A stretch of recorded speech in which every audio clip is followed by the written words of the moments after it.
Talvez você tenha feito constantemente estas perguntas. Onde posso encontrar refúgio num mundo cheio de conflitos? Ou, como e onde posso encontrar força para vencer nesse mundo que oferece tantas derrotas? Acompanhe agora com o pastor Edson Bruno mais um programa Encontro com a Palavra. Seja bem-vindo a mais um Encontro com a Palavra. Eu estou muito feliz com essa oportunidade tão digna, tão especial de juntos estudarmos a Bíblia aqui, através do Encontro com a Palavra. No programa de hoje, encerraremos a mensagem sobre os valores do reino. Ouça agora com atenção esta passagem do capítulo 6 de Mateus. Diz assim: Portanto, eu lhes digo, não se preocupem com sua própria vida quanto ao que comer ou beber, nem com seu próprio corpo quanto ao que vestir. Não é a vida mais importante que a comida e o corpo mais importante que a roupa? Observem as aves do céu.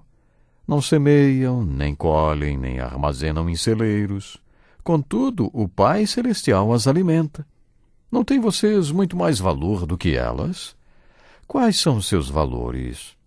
Você não acha que, para Deus, você tem mais valor do que um passarinho? E quem de vocês, por mais que se preocupe, pode acrescentar uma hora que seja a sua vida? Quando o assunto é preocupação, devemos fazer esta pergunta: o que eu ganho me preocupando?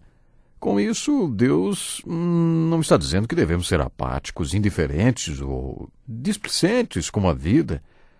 Baseados no Salmo 127, podemos dizer que podemos acabar nos preocupando, trabalhando e construindo tudo em vão. Mas como? Trabalhando e construindo coisas erradas? Ou podemos nos preocupar, trabalhar e construir coisas corretas? E assim o esforço e energia empregados não serão desperdiçados. Jesus não está ensinando que não devemos encarar as situações da vida com seriedade. Ele está apenas questionando por que você se preocupa com coisas que não consegue controlar. Uma vez eu ouvi o seguinte comentário: você não consegue controlar se o tempo vai ser chuvoso ou ensolarado, mas pode controlar o clima com o qual vai encarar a vida. Muitas vezes você não consegue impedir de bater a cabeça em algum lugar, mas consegue controlar os pensamentos que mantém dentro dela. Por que nos preocupar com coisas que não podemos controlar? Ocupe-se em controlar aquilo que depende de você. Existem coisas com as quais você deve se preocupar, mas é besteira se preocupar com coisas que fogem do seu controle e sobre as quais não há nada que você possa fazer. O que você ganha se preocupando? A preocupação consome as energias que você pode usar fazendo algo que dependa de você. Mas a pergunta é: por que se preocupar com o que você não consegue controlar? Aí no versículo 28, Jesus pergunta: por que vocês se preocupam com roupas? Jesus perguntou: não é a vida mais importante que a comida e o corpo mais importante que a roupa? Pense nisso. O que é o seu corpo? Apenas algo para você cobrir com roupa? O seu corpo, é claro, é templo de Deus. Você deve se preocupar em se vestir com a justiça de Cristo, em estar vestido com as virtudes que o Espírito Santo produz na sua vida, as quais a Bíblia chama de fruto do Espírito. Podemos estar vestidos com boas obras. Espiritualmente, há várias maneiras de nos vestirmos, mas se para nós o corpo for apenas uma carcaça que tem que estar bem apresentável e não nos preocupamos com o fruto do Espírito nem com as virtudes de uma vida piedosa, então nossos valores estão fora de sincronismo.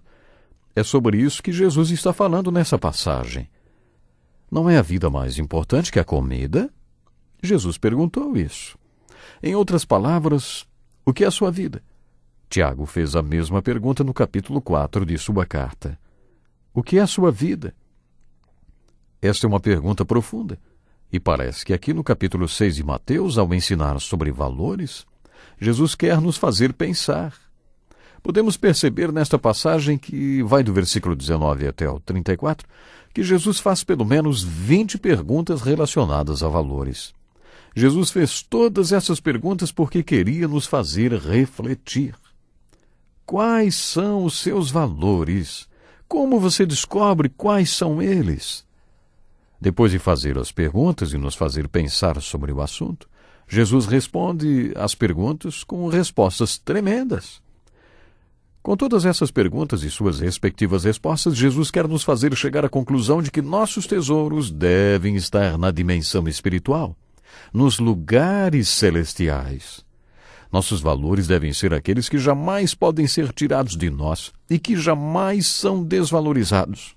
Meu coração está onde está o meu tesouro, e eu devo ter meu coração forrado com a vida com Deus, com as coisas de Deus, e não com valores terrenos. Esse é um estudo bem direto sobre valores. Deixe-me acrescentar mais uma coisa a este estudo tão objetivo sobre valores. No capítulo 3 de João, lemos que Jesus passou a noite conversando com o rabino Nicodemos. E foi naquela ocasião que disse: "Não se surpreenda pelo fato de eu ter dito, é necessário que vocês nasçam de novo."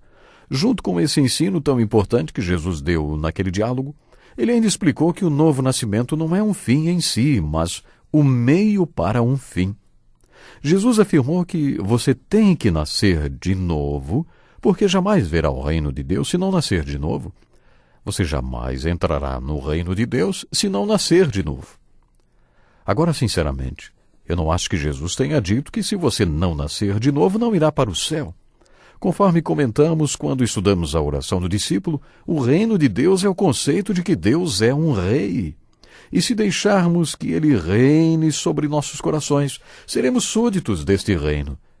Estamos falando sobre o senhorio de Deus. Deus é rei dos reis e senhor dos senhores. Se Deus é Deus, não faria o menor sentido ele ser menos do que isso.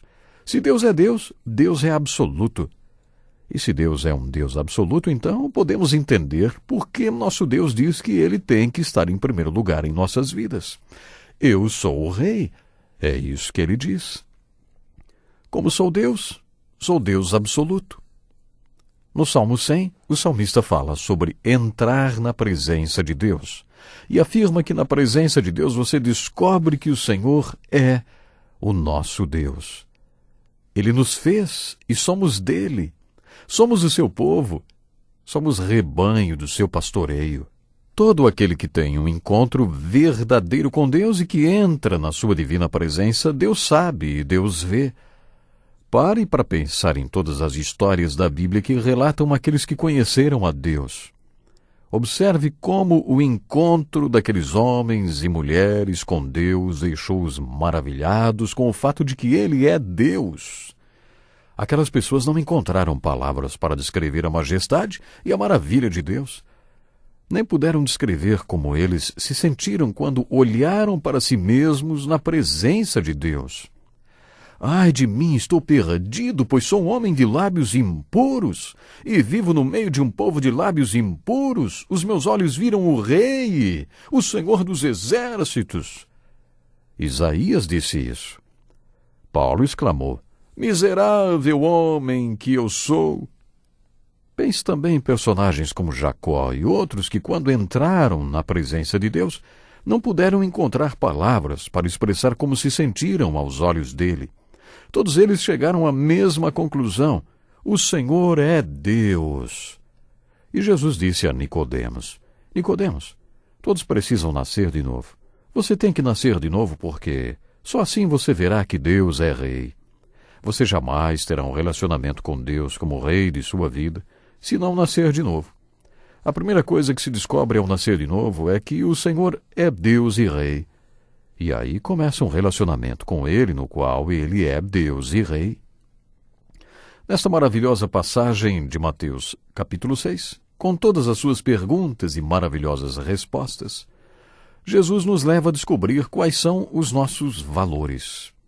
O que você acha que uma pessoa realmente sincera, que olha com sinceridade para o alto e mantém um olhar disciplinado e constante, descobre sobre seus valores nessa passagem da Bíblia?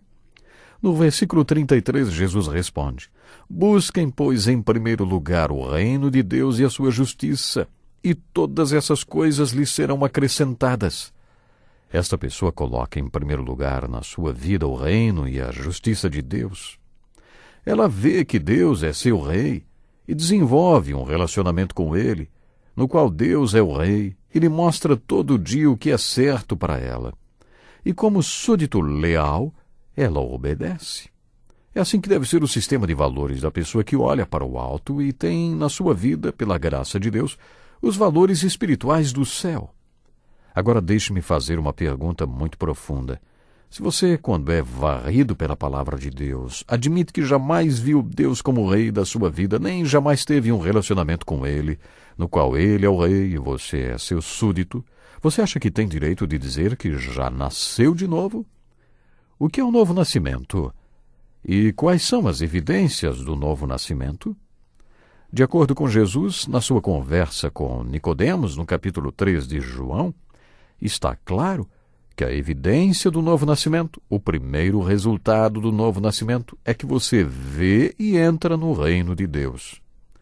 No capítulo 6 de Mateus, Jesus está simplesmente dizendo que quando você olha para o alto como um dos seus discípulos e tem, além das disciplinas espirituais, os valores espirituais, quando você está na presença de Deus, mesmo vivendo nesse mundo, cujos valores conflitam com o seu coração, se você realmente é um discípulo de Jesus nascido de novo, os valores que você terá serão os valores do reino, os valores espirituais. Busquem, pois, em primeiro lugar o reino de Deus e a sua justiça, e todas essas coisas lhes serão acrescentadas. Nós já estamos quase encerrando o programa de hoje, mas deixa eu lembrar uma coisa para você. Quando Jesus ensinou as bem-aventuranças, ele mostrou como olhar para dentro. Aproveite esse momento. Olhe para dentro. Depois, Jesus mostrou como olhar ao redor, falando sobre os relacionamentos. No capítulo 6, Jesus ensina que você não poderá ver o que precisa ver quando olhar para dentro e ao redor, se não olhar para o alto. Você precisa da graça de Deus para que tudo isso que Jesus falou, para que as bem-aventuranças, por exemplo, façam parte do seu caráter. E depois você precisa da graça de Deus para aplicar tudo isso nos seus relacionamentos, para aplicar tudo isso na sua vida. Por isso você precisa aprender a olhar para o alto de maneira disciplinada e constante. Portanto, finalizando o programa de hoje, vamos olhar para o alto, vamos? Vamos permanecer com o nosso olhar em Jesus? E que nossas prioridades possam ser muito objetivas. Ou seja, minha prioridade é ser um súdito do reino, é ter Deus como meu rei, como Senhor Supremo da minha caminhada. Deus lhe abençoe. Até o próximo programa. Que lição importantíssima. Obrigado, Pastor Edson Bruno. Prezado ouvinte, coloque em prática o que você ouviu aqui. Sem dúvida, sua vida será grandemente abençoada. Este é um estudo escrito pelo Dr. Dick Woodward, na voz do Pastor Edson Bruno. Escreva-nos e solicite o material. Nosso endereço é Encontro com a Palavra, Caixa Postal 2011, CEP 89201-970, Joinville, Santa Catarina. Até o nosso próximo encontro com a Palavra.